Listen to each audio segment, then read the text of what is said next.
Imagine a system where new money is created not by mining gold or producing goods, but by keystrokes on a computer.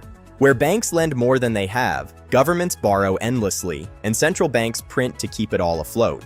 This isn't a conspiracy theory, it's the foundation of our modern economy. Welcome to the unholy Trinity: the Federal Reserve, the government treasury, and private commercial banks.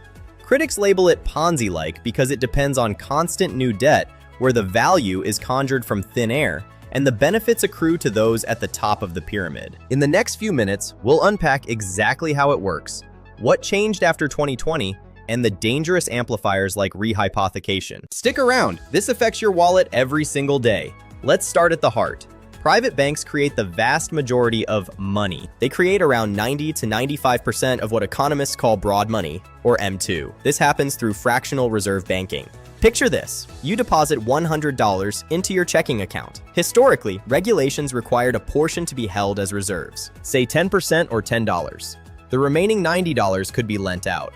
But in March of 2020, everything changed dramatically. The Federal Reserve set reserve requirements to 0% for all banks. That rule still stands today in 2026. Now, that $100 deposit can back $100 in new loans, or more. New money is born from thin air through a simple digital entry. No work required. It credits the borrower's account while recording the loan as an asset. The borrower spends it, and the seller deposits it again. This multiplier effect can expand that original $100 into thousands across the banking system. But there's a catch. Banks are structurally insolvent. Their long-term assets don't match their demand liabilities. A bank run could collapse them, the same as a Ponzi scheme collapses when, over time, less and less new members enter to fund the previous entrants. Enter the government treasury. To fund spending beyond tax revenue, deficits, it issues bonds, essentially just a fancy IOU. A promise to repay the holder with interest in the future. Private banks buy these treasuries. The central bank completes the Trinity. It acts as lender of last resort and through quantitative easing, buys those bonds from a magic check account with a zero balance. It never runs out. You can't buy things with an empty wallet, but they can? Does that sound right to you? Next, it injects fresh reserves into the system. The loop is closed. Treasury spends, banks buy, and central banks print to support it all. Old debts get rolled over with new ones, sustained by faith in future growth. But couldn't banks just lend infinitely now? In theory, yes, but reality imposes brakes. Capital requirements under Basel III demand banks hold real equity against risk. Second, liquidity rules force banks to hold high-quality assets to survive 30-day stress scenarios. Overlending spikes risks. Still, the post-2020 setup gave banks unprecedented flexibility.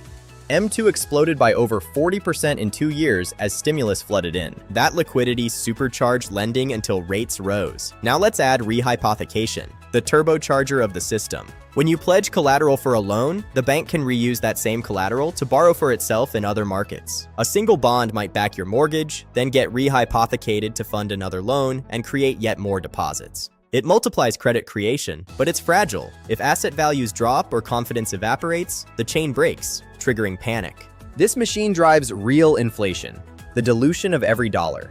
When M2 grows faster than output, each unit buys less. By early 2026, M2 is back at record highs around $22.4 trillion.